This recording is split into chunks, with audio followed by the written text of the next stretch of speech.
Today's local and national news from Thailand via the fabulous Pattaya Media Group. And if you'd be kind enough to like and subscribe, here's a tip for you to get the very latest news from us every day.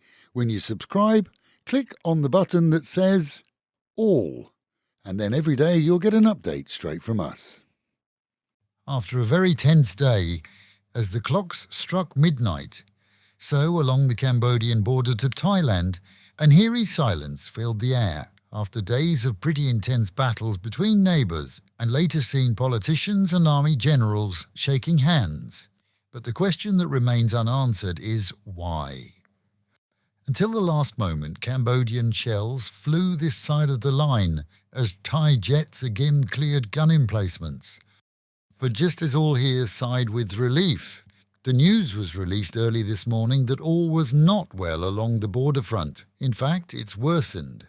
The Royal Thai Army reports that way after midnight, Khmer soldiers again opened fire and sent missiles toward Thailand. Initially, it was thought that the agreement details had not reached the Cambodian military on the front line, but that isn't the case, as was proven throughout the night and early morning at numerous points along the border where Thai forces responded to continuous fire. As an example, we'll take CEASEFIRE province, where gunfire continued until 7 o'clock this morning.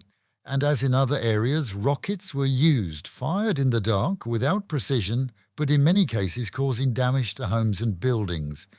These details have been confirmed by overseas nations using satellite imaging. They're monitoring the area, and it's clear that for whatever reason, the Cambodian military is being instructed to continue with the aggression. Again, we have to ask the question, why?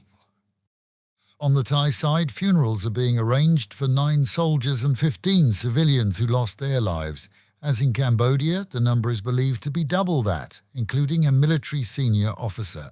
Damage to homes on this side of the bombing has yet to be fully assessed, and those evacuated, believed to be in the region of 130,000, are being told not to return until a government advisory tells them to do so, and the single question remains, why? The peace talks were, we're told, a foregone conclusion, as both sides had previously indicated that they wanted peace. Thailand's only stipulation was that Cambodia drop their weapons first, as they had started the attacks. It's thought that the path of the discussions will have included the return of any land taken during the conflict by either side, but details remain sketchy. The past few days have been, in a local's words, crazy. From a tit-for-tat verbal volley on both sides to Cambodian forces building up their border units and opening fire on Thailand, the saga has been well covered in the media for sure, and we have to see just how committed both sides are to the agreement. But the one question remains unanswered: why?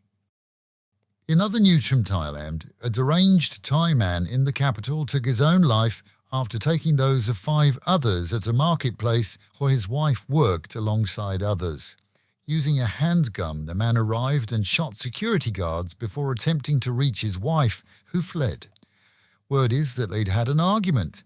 Either way, he fled and later took his own life as police closed in on him.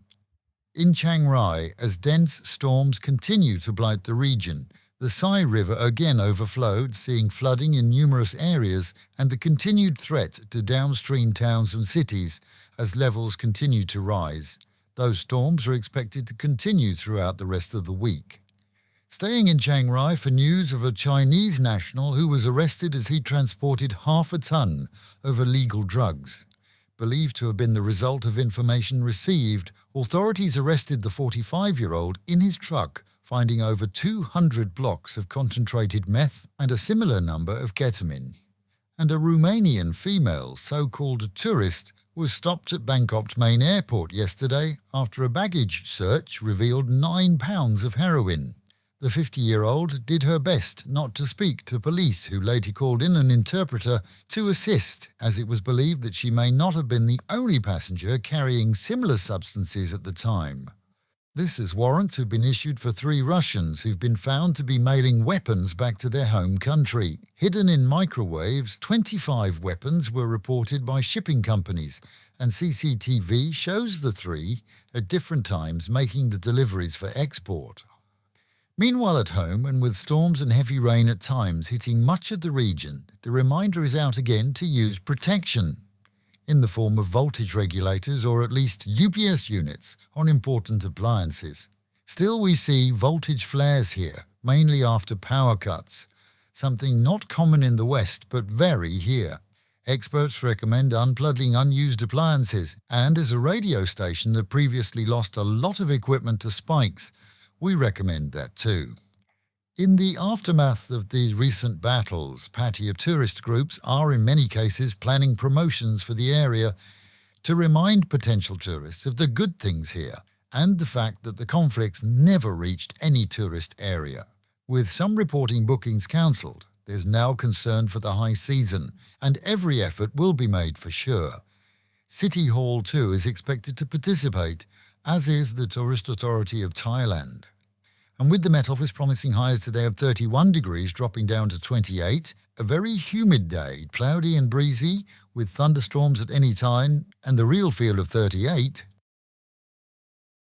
Local and national news today from Fabulous 103 FM and Fabulous Pattaya Media Group. And to get a notification every time we release another bulletin or program, like and subscribe to our channel, Fabulous Pattaya Media Group, by using the link below.